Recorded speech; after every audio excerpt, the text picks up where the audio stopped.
Hey guys, welcome back to another World of Warcraft gold making guide. Today we'll be talking about gold making strats and looking at my sales and mailboxes from the past 4 weeks or so. We recently had new content such as the profession achievements and Eredar customizations, which has been insane for gold making.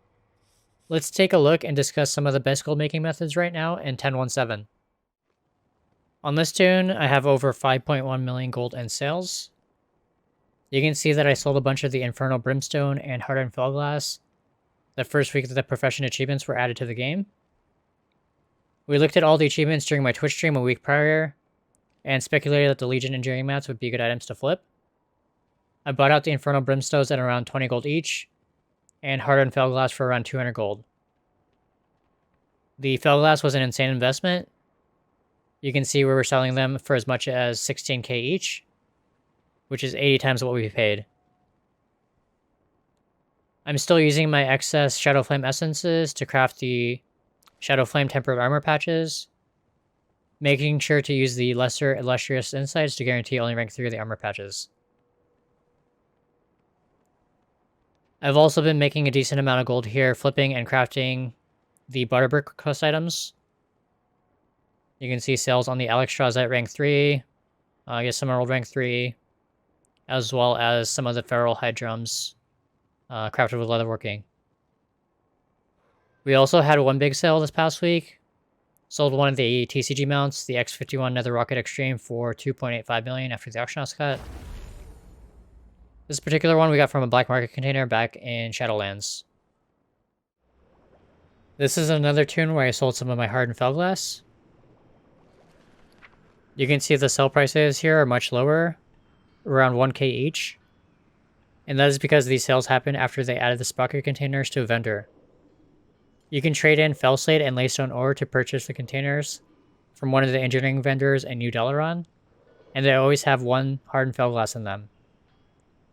If you have any ore left over from Legion, it may be worth trading them in for Fellglass.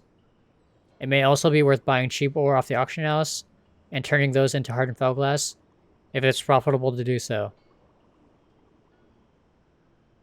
There are some other sales on this tune, like selling off excess deviously deviled eggs when the prices were high on those.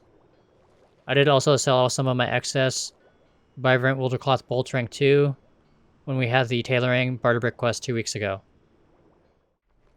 We've looked at this tune in previous videos, and she's still doing mostly the same stuff to make gold. I do a lot of AFK cooking on this ult, and have been selling off tens of thousands of these deviously deviled eggs. I'm also crafting and listing the new crafted items from Naxxramas. You can see a lot of really nice sales at between 20 and 50k each. And I'd say the profit margin on these is around 75–80%. I've also been taking advantage of the cross-realm trading, bringing over cheap recipes and items like the Chromatic Sword to many realms. You can see we actually managed to sell one of the Chromatic Swords on this realm for 70k. And I've been buying them for as low as 20k on one of my realms. On this tune, we have some very nice sales on an axe weapon, the Shade's Blade for around 95k, a couple of sales on Crafter's Mark 4 gear from Shadowlands, and lastly some flips on Island Expedition gear. The island gear has been insanely lucrative to flip since BFA, and has made me millions in profit. Now that we have cross-realm trading as well, any cheap pieces you buy out to flip, you can move to more than just one realm if you end up with duplicates. This will be great since you'll have access to more buyers, and you don't have to worry about good snipes and purchases being stuck on a dead or low pop realm, where they can take ages to sell. Another thing that's still working for me is crafting and selling grimoires with inscription. These were added with the last patch, changing some of the glyphs to items that unlock customization options for Warlock pets at the Barber. So far, I've sold over 2 million gold worth of these grimoires, and we have another 579k in this mailbox, mostly from grimoire sales.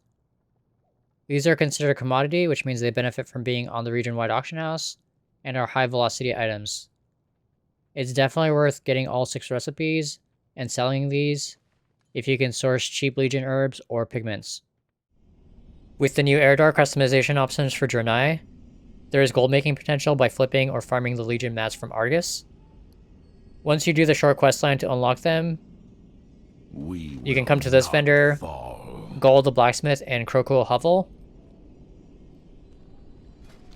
You'll have the option to trade in some mats for a toy, as well as some weapon transmogs. People will need a bunch of the Veiled Argonite, which comes from doing content in Argus. They will also need mats found on Argus, such as Imperium, the Ore, Lightweave Cloth, Astral Glory, which is the herb, Fiendish Leather, and epic gems that you get from prospecting the Imperium. On this tune, we have some of my Imperium sales from 3 weeks ago, when the Eredar Unlock quest came out. Right at the reset, you can see we were able to sell the ore for as much as 86 gold each.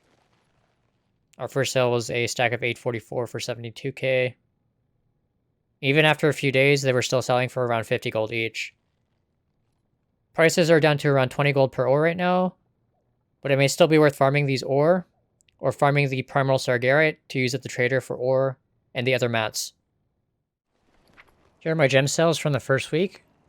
We were able to sell gems for as much as 10k each during the Tuesday reset stream, and prospecting with these prices was insanely lucrative. I just did the math and prospecting is still very profitable, so I ended up buying more cheap ore to prospect. Have anything ancient to trade? Ended up prospecting a couple thousand already, and you can see I've already had some sales in the past 10 minutes. Definitely worth keeping an eye on these ore prices and gem prices to see if you can make some gold with the shuffle. That's going to be it for today's video. Thank you all for watching, and as always, thank you to Nish for your continued support over on Patreon. Hope you guys all have a great week, and happy gold making. Late.